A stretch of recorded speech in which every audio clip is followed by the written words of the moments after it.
February 14th, 1971. 2:11 a.m. Lenox Avenue looks freshly varnished from rain, and every reflection feels like an eye. Nicky Barnes steps out of the Blue Orchid basement on 132nd Street without a coat, without a driver, without a shadow. That choice is the point. Loud men travel with headlights. Dangerous men travel with quiet. Half a block south, a brown sedan idles too long to be normal.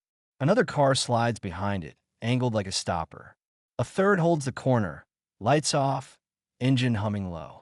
Nicky doesn't change pace, but his mind starts counting. Distance, angles, exits, witnesses, mistakes.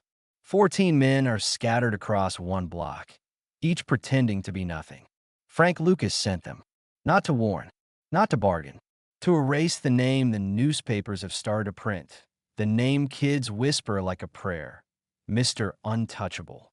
Harlem has seen hits before, but this one is different. 14 means Frank is spending money and risk, which means Frank is scared. Nicky's fingers find the small subway token in his pocket, drilled with a hole, threaded with red string. A reminder from an older lesson. Survive first, then decide what the survival is worth. A man near the hydrant shifts his weight wrong. Another glances at a storefront window, using the glass the way hunters do. Nicky lights a cigarette he won't smoke, just to watch who flinches at the flame. One flinches. Young. Hungry. Not trained enough to hide a pulse. Nicky smiles, not for humor, for selection. Weak links talk. Weak links can be bought. Weak links can be turned into receipts. He stops under a dying street lamp and lets the silence stretch, forcing the block to reveal itself. Then he speaks, softly, to nobody and everybody. Tell Frank, he says, I'm still walking. And in that moment, the trap tightens because the men realize he knows. The next 7 minutes will decide whether Harlem belongs to the quiet businessman or the loud myth. It will also decide something neither king has considered yet. Who sold the time, the place, and the walk?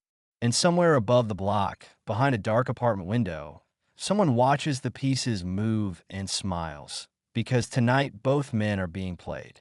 February 12th, 1971, 11:38 p.m. The bar was called Deuce and a Quarter, and the name was a joke only Harlem understood. The jukebox played Curtis Mayfield. The air smelled of gin and wet wool, and every table held a different conspiracy. Frank Lucas came in alone, no jewelry, no grin, just that calm face that made men lower their voices. He wasn't there to drink. He was there to collect a late payment from a bookmaker who'd started acting brave. Nicky Barnes wasn't in the room, but his people were, and so were the Black Spades, young soldiers who wanted a new story to tell. One of them, Little Ray, spotted Frank and decided the night needed a headline. Ray was 21, sharp cheekbones, new shoes, too much ambition in his laugh. He walked straight up to Frank, close enough for everyone to see, and spit in Frank's face. The music didn't stop, but the room did. Men leaned back, waiting for the shot that would correct the universe. Frank didn't reach for a gun. He reached in his pocket, pulled out a handkerchief, and wiped his cheeks slowly, like he was cleaning dust from a mirror. Then he looked at Ray and said, "You're early." Ray blinked, confused. Frank leaned in, voice quiet enough to make Ray chase it.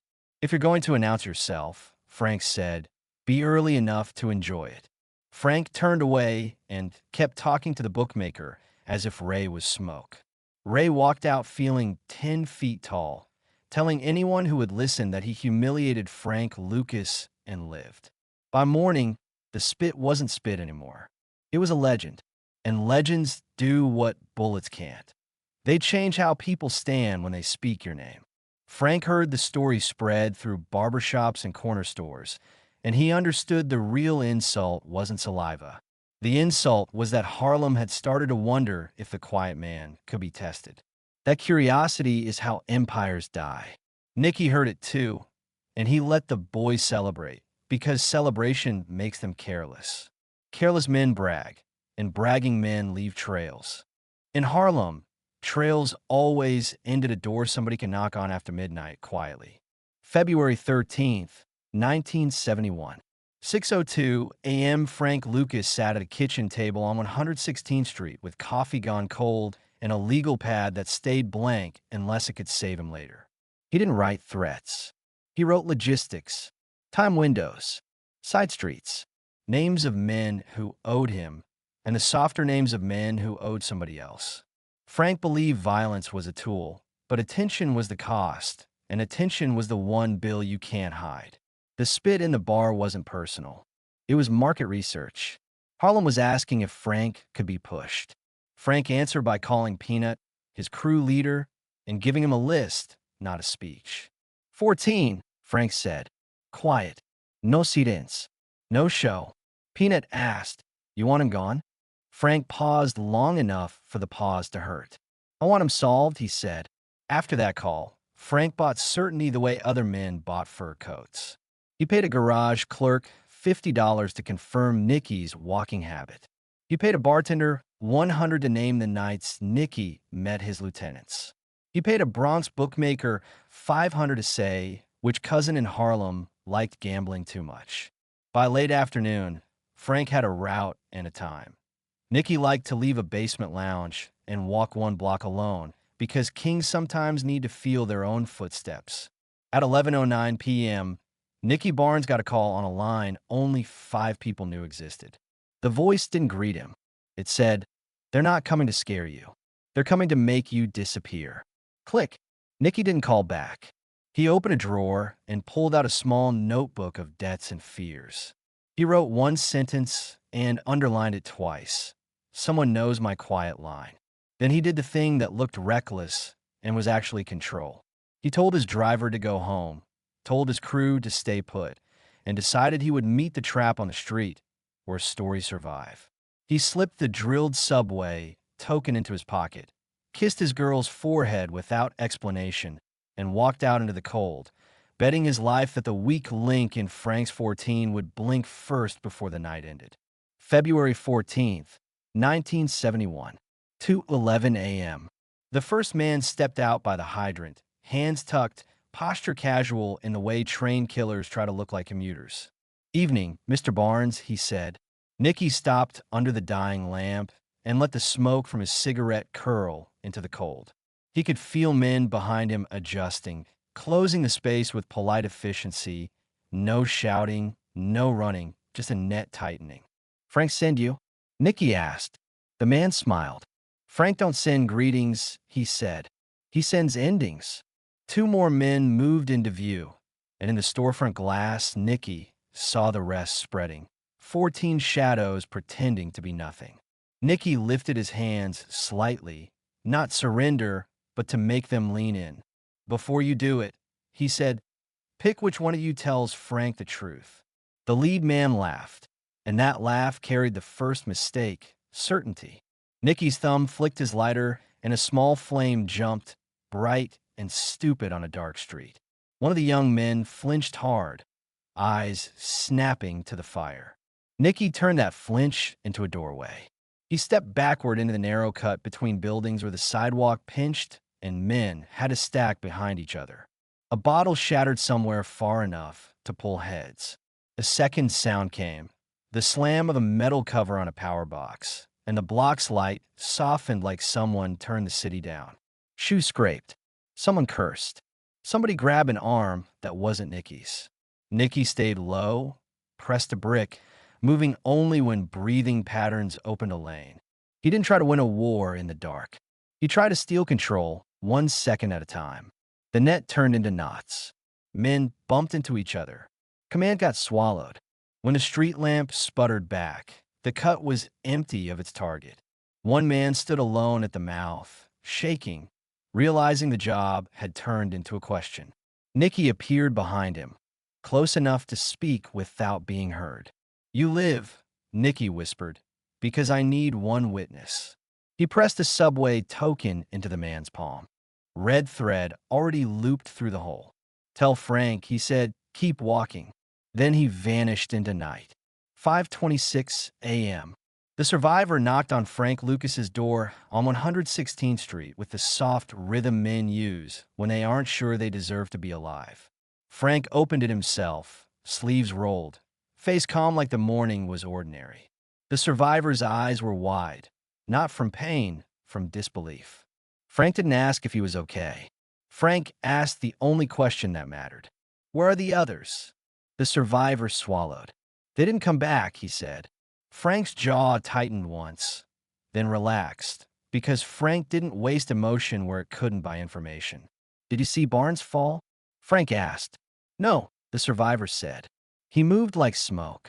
Frank stared at him for a beat, then looked at the man's hands. He gave you something, Frank said. It wasn't a question. The survivor reached into his pocket and set the subway token on Frank's kitchen table. The red thread through the hole looked like a tiny wound. Scratched into the metal were two words, keep walking. Frank picked it up with 2 fingers and turned it over slowly. What did he say? Frank asked. The survivor spoke fast. He said you sent 14 men to stop one walk, so you must be scared of where he's headed. Frank's eyes narrowed, not at the insult, at the implication. Routes don't appear by magic. Time windows don't guess themselves. Who told you where to wait? Frank asked.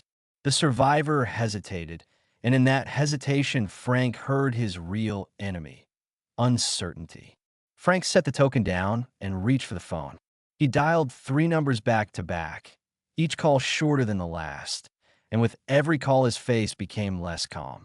When he finished, he looked at the survivor again. Disappear, Frank said.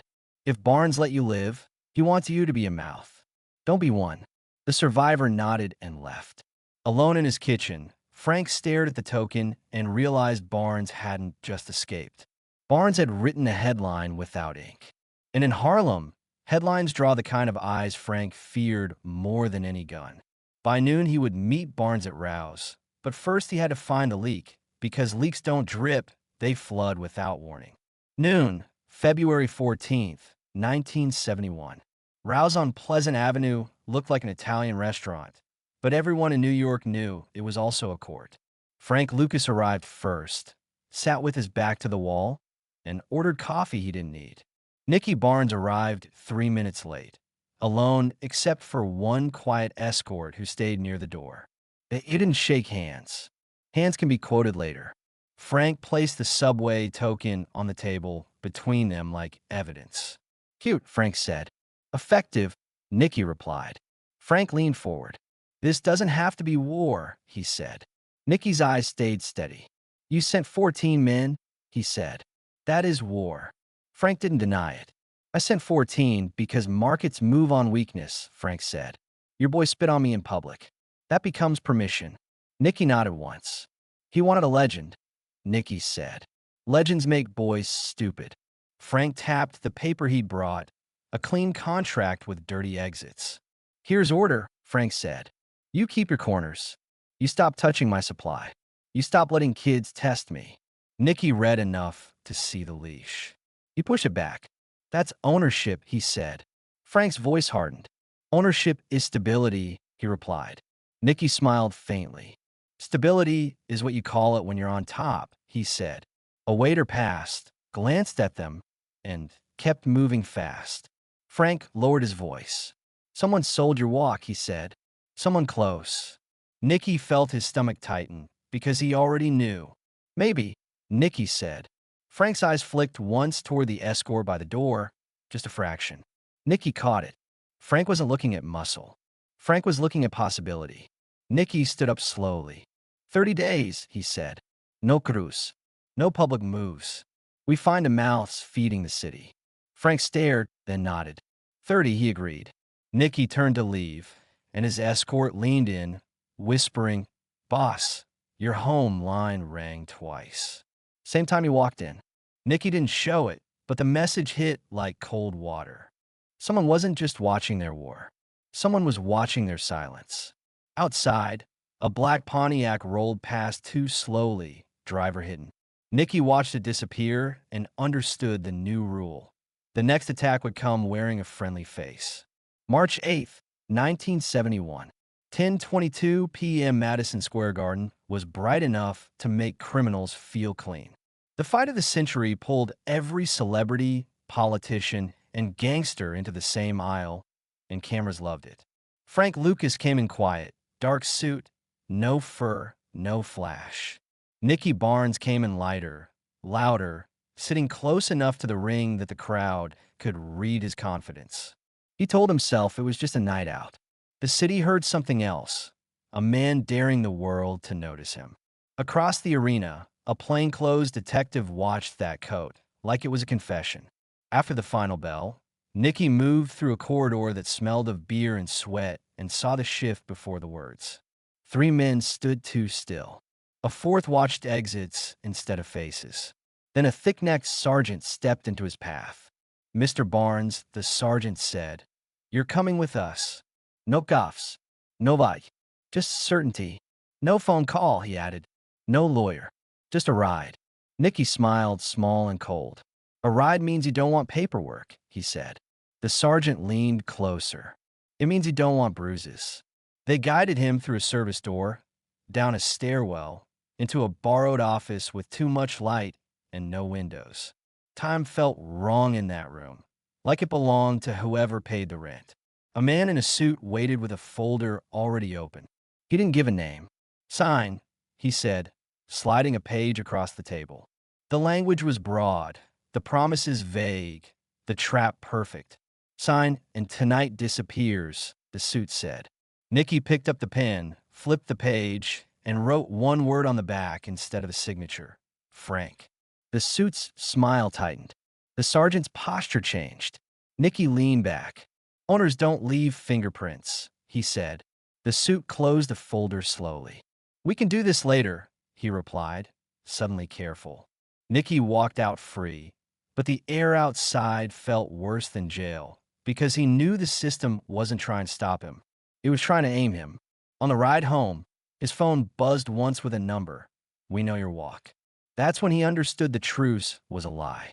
March 9th, 1971. 6:03 a.m. Frank Lucas opened a plain envelope at his kitchen table and found a photograph he had not paid for. It showed his car outside the garden and a second vehicle behind it. Lights off, too patient to be accidental. Under the photo, one typed line: "You are not the only one who can rent a shadow." Frank read it twice and felt irritation sharpen into caution. He called Sal. No answer. He called Peanut. Peanut answered and said 2 of the boys had been asked questions, not by cops, by someone with money. Frank hated the word someone. Someone means you don't know who owns the room. By noon, word reached Nicky that Frank had received the same kind of warning. The war was being audited. That night, 9:12 p.m., they met at a small funeral home on St. Nicholas after an associate's wake, because grief makes a good disguise and nobody asks why men in black stand too close. Frank spoke first. "Somebody wants us loud," he said. Nicky nodded. "And loud men get harvested," he replied. Frank handed Nicky a slip of paper with one name and one address. A man inside a federal local task force who sold schedules like cigarettes. "He booked your ride," Frank said. Nicky didn't thank him. Thanks are weakness. He folded the paper and asked, "Who booked my walk?" Frank stared. "That's what I'm trying to learn," he said. Nicky's voice stayed calm. "Then we both have the same enemy," he replied. They agreed on 30 days again, not as peace as hunting time. Outside, a black Pontiac rolled past slow, driver hidden. Nicky watched it and realized the city was writing their story without permission. As he walked away, his phone buzzed once more. For words, "We know you met." Nicky didn't look back. He understood the final rule of Harlem power. When kings fight, they risk bullets. When the system watches, they risk becoming evidence. And evidence, unlike rumors, never sleeps. He went home, locked his door, and laid the subway token beside the paper Frank gave him. 2 receipts, 2 warnings. Somewhere the leak smiled, and somewhere else, Frank Lucas started planning his next quiet move before dawn.